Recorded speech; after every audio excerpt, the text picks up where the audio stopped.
Hi everybody, it's Ben again. Do yourself a favor right now, and if you haven't subscribed to this channel yet, do so. This episode is about a special loan. If for some reason you can't purchase a house as an investment or rental property under typical rules, there is a special no income loan for rental properties with looser underwriting in some spots. It is called a DSCR loan. That stands for debt service coverage ratio.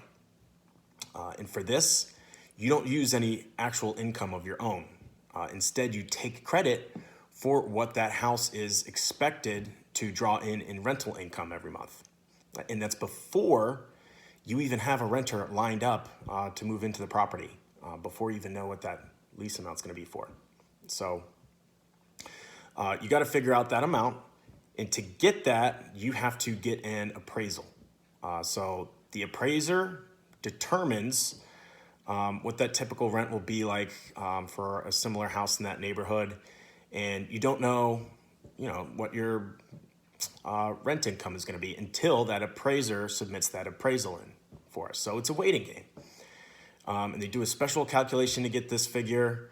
And once we do get that figure, that rent amount must be a certain amount higher than the mortgage payment that you're going to be making on it every month. So that mortgage payment consists of principal plus interest plus taxes plus insurance plus HOA, if there is one. Some communities, some homes have them, some don't. But that rent amount usually has to be somewhere between 15 to 25% higher than what that mortgage payment's going to be.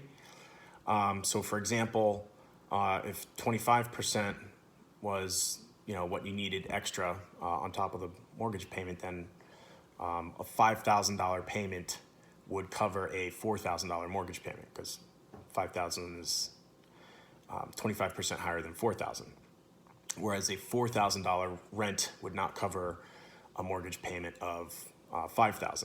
So if the mortgage payment was $5,000, then you could probably then increase the down payment to then lower that payment, try and make it work.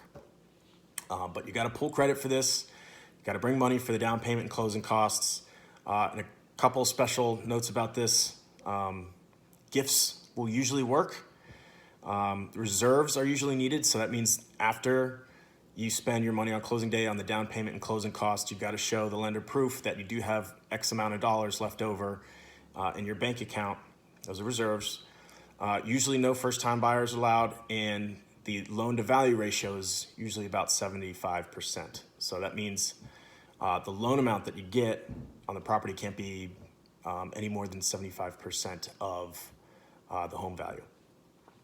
So there's several of these programs out right now. We offer at least one very popular one in our office. If you're interested, ask me for more and give me a call.